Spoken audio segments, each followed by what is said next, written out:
So, I am a teacher. I write a lot of books now, mind you. That's secondary. Well, someone told me that they said, "Are you selling your books?" And you said, "I don't sell books, I write them." I didn't mean to be snooty like that, but it's the truth. It's the truth. The truth is the truth. 31 books. Wow. And each one better and better. Well, not everything you do will be a masterpiece. You must know that going in. Do you have do you have a personal connection closest to one of those 31, or are they all special in their own way? It's like asking, which of your children do you love the most? you can't say. She's too quick. They're not. They're not. I'm grateful for each one. I've done my best, but I know that not everything I do will be a masterpiece. I do my very best each time. I do that when I'm cooking. I do that when I'm speaking. If I'm writing music, I do my very best.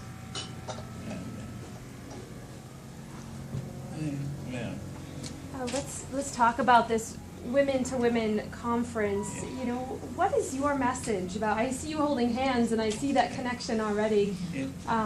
What is your message to women? Well, I'm grateful to be a woman. I don't know if I had a choice, you know, but had I had a choice, I'd like to think that I was intelligent enough to ask to be made a woman. At once, I know that I came here, and I use the pronoun I, meaning all women, and all black women, and all women. We came here to be multitaskers, and we shouldn't be surprised to be asked to be multitaskers, that we can do some of everything. Not everything we do is going to be a masterpiece now, but it will be the best we can do. That's all you can do. It's the best you can do. And so sometimes what men need mostly are women who can do some of everything. Sometimes men are jealous and they act like they don't want a woman who knows a lot and can do a lot, and that's pitiful. I mean, suppose they suddenly had a stroke or had a heart attack or lost their driver's license. I mean, and the wife doesn't know how much money you have and doesn't know what bank you're banking in, doesn't know how to drive a car. My goodness, what a pitiful thing. That's pitiful. That shows they're not very smart. You're smart, you get a smart person. Try to make your friends smart. Tell them everything you know that's decent, that you think is wise. Tell them. So that your friend knows some things. That is your sister friend, your girlfriend, your husband, your gentleman friend. Tell them what you know, that you've already found this to be true. And then they know something and may be able to help you later on down the way. Yes? How can we help each other as women? Respect each other. Try not to be silly. And then by silly I mean try not to be jealous of each other. Try not to be nasty and mean, petty about each other. Don't run gossip. Don't run rumors. Don't do that. You see a woman, show her respect. Show her appreciation. Yes, that's nice. And then if you're really lucky, you may get some in return.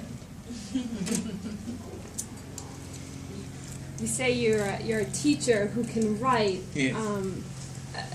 I know from my personal experience using your words to climb mountains that words are sometimes the only way to harness that power. Words can be more powerful than weapons, certainly. Well, words are very important.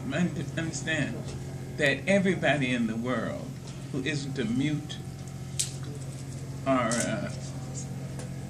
who isn't already,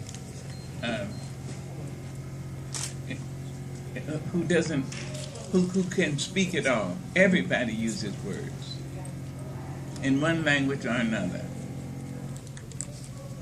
And not everybody in the world paints or dances, not everybody in the world sings, but everybody uses words. So the writer has to use these most known objects, words.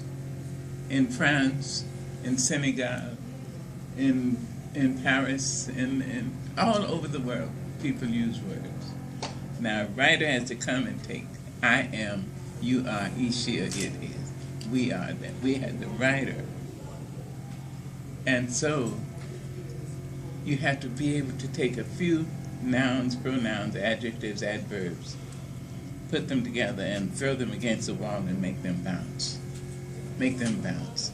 I say that as a writer, and I say that in the company of Miss Sasha, because I know that she's also the radio personality or the television personality is also writing all the time. She has to be thinking on her feet all the time. And so you have to try to be clever, profound, funny, solemn. You have to do all those things all at the same time. Amazing.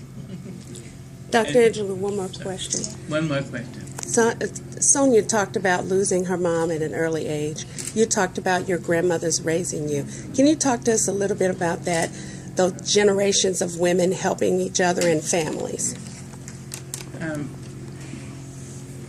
We have this, in particular African American women, we have this as a part of our culture and a part of what we brought from Africa, a part of what we brought as slaves. Women looked after other people's children. And this was so during slavery in this country. A woman who had to go to the fields, to the cotton fields, and leave her untended 5-year-old, 7-year-old, 3-year-old, left them in the care of women who looked after them. And so they were called mama. And so we have words which suggest that we have family ties. We have sister, tuda, bubba, auntie, uncle, hunker. Oh yes, meaning that we see ourselves as related to each other, and we lose something serious when we lose that. When we lose our availability of being called sister, uncle, brother.